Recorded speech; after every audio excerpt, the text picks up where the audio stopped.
घमंड इंसान की आंखों पर ऐसा पर्दा डाल देता है कि उसे सामने खड़ा इंसान नहीं, सिर्फ उसके कपड़ों का टैग दिखाई देता है। और जब नजरें टैग पड़ने लगें तो चरित्र अक्सर धुंधला हो जाता है।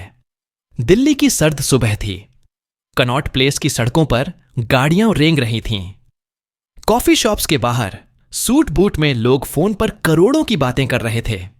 उसी भीड़ में एक पुरानी सी बुलेट बाइक आकर सिल्वर क्राउन रेजिडेंसी के गेट पर रुकी।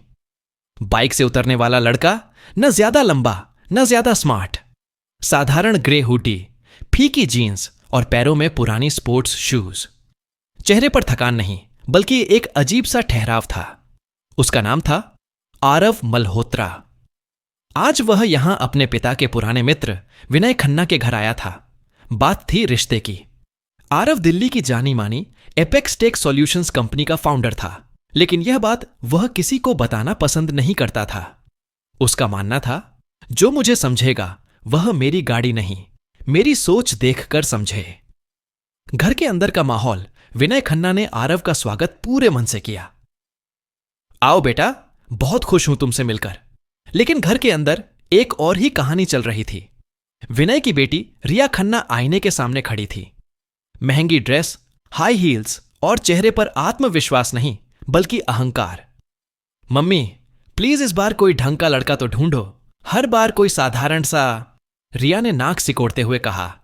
तभी उसने बालकनी से देखा, नीचे वही पुरानी बाइक। ओह माय गॉड, ये क्या है? पापा ने मुझे डिलीवरी बॉय से मिलने बुलाया है क्या? मां ने धीरे से कहा। रिया, लड़का संस्कारी है, पढ़ा लिखा है। संस्कारी? संस्कारी लोग आजकल मर्सिडीज में आते हैं मम्मी। पहली मुलाकात रिया ने जब चाय की ट्रे रखी, उसकी नजर आरव की कलाई पर गई। एक साधारण डिजिटल घड़ी। वहीं से उसका धैर्य टूट गया। एक्सक्यूज मी, रिया ने तीखे स्वर में कहा। क्या आपको सच में लगता है कि आप मेरे बराबर भी हैं? कमरे में सन्नाटा छा गया।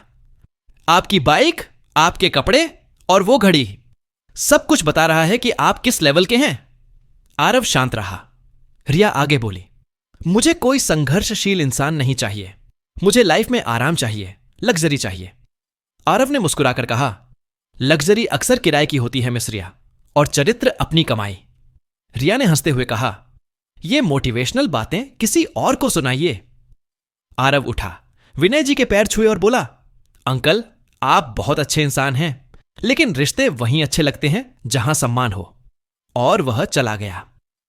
किस्मत का खेल, उसी शाम रिया अपने बॉयफ्रेंड करण अरोड़ा के साथ ब्लू ऑर्किड होटल पहुंची। करण खुद को स्टार्टअप ओनर बताता था, असल में ईएमआई और लोन में डूबा हुआ था। रिया ने सबसे महंगी वाइन ऑन ऑर्डर की। तभी उसकी नजर पड़ी रिसेप्शन पर वही लड़का, आरव। अब वह सिंपल ब्लैक सूट में था।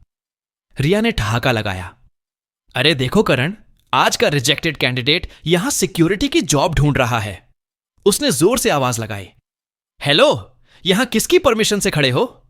आरव ने कुछ नहीं कहा। होटल मैनेजर उसके सामने सिर झुकाए खड़ा था। रिया ने चिल्लाकर कहा, मैनेजर बुलाओ, इस आदमी को बाहर निकालो। मैनेजर ने गहरी सांस ली और बोला, मैडम, ये इस होटल के ऑनर हैं।